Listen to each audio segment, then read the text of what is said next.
What if I told you the United States never actually chose capitalism? Seriously. There's no famous meeting where the founding fathers sat around a table, debated different economic systems, and finally said, "Alright, everyone, we're gonna go with capitalism." No official document even ever declaring that we're capitalist. And yet, ask almost anyone who knows about history, and they'll just say that the founding fathers probably came up with it at some point. And honestly, I used to think that same way too. It makes sense.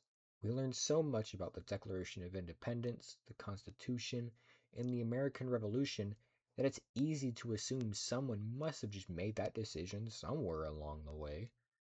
But after looking into history, I realized something pretty surprising. That moment never really happened. Instead of finding one clear answer, I found hundreds of years of history, debates, arguments, and people constantly disagreeing over what capitalism even represents. So, if America never officially chose capitalism, how did we get here? To answer that question, we actually have to go back before there ever was a United States.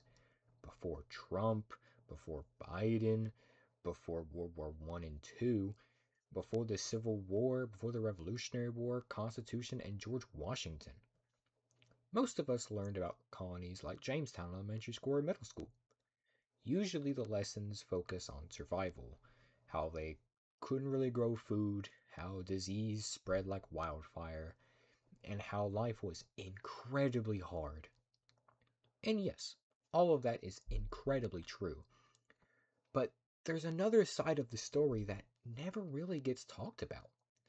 Jamestown wasn't just a settlement, it was also a business. Investors in England put money into the colony because they expected to earn a profit.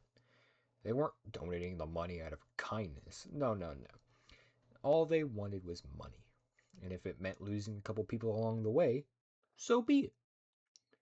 It's a huge detail because it changes how much we think about American beginnings. Historian Thomas McCraw sums this up with one sentence that completely flipped my perspective. He says capitalism came in the first ships. First time I read that, I actually had to stop and think about it. He's basically saying capitalism didn't suddenly appear after America became independent. It was already here. Trade, investment, private ownership, and people trying to make money were part of colonial life long before the United States existed. That means capitalism wasn't something America adopted later. It was one of the very few foundations the country was built on. At that point, I thought I was done. Case closed, right? I had found my answer. But nope, nothing is as easy as it seems. The deeper I researched, the more I realized historians can't even agree on what capitalism actually includes. Go figure. One of the biggest debates centers around slavery. Some historians argue that slavery was central to the growth of American capitalism. At first, that idea sounds strange. After all, capitalism is usually defined by the voluntary exchange of goods and services, and slavery obviously wasn't voluntary. So, why would historians connect the two? They argue that slavery generated enormous amounts of wealth through industries like the cotton production. That money didn't just disappear, it flowed into banks, funded railroads, and supported factories. It helped grow insurance companies and other businesses that operated within a capitalist economy. In other words, even if slavery wasn't capitalism itself, the wealth it produced helped finance American economic growth. But not every historian agrees. Others argue that calling slavery capitalism creates a serious problem because capitalism is supposed to depend on voluntary exchange, while slavery depended on force.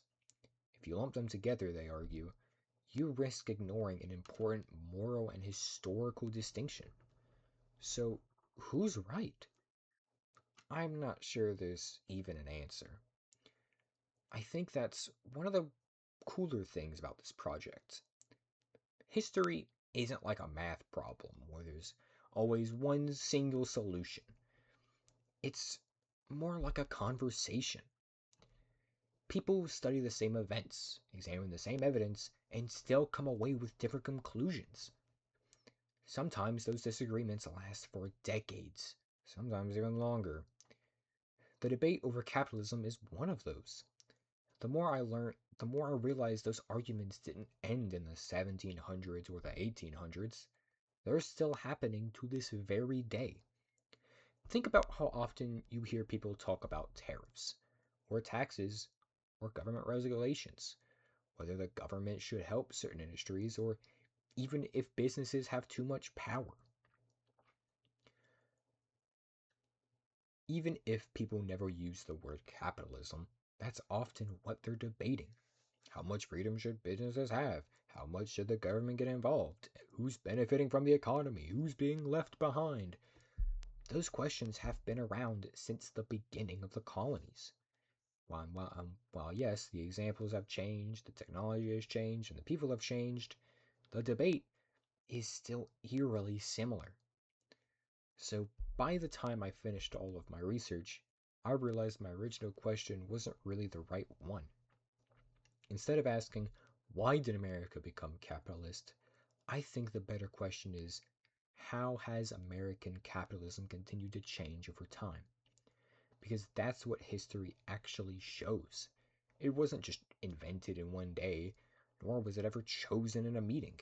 And it definitely hasn't stayed the same for the last 250 years. It's constantly evolving. People have challenged it, defended it, criticized it, and reshaped it since the very beginning. Maybe that's the real story of American capitalism. Not that everyone agrees on what it is, but that Americans have never stopped arguing about it. And judging by today's headlines, I don't think that's going to stop at any point in time.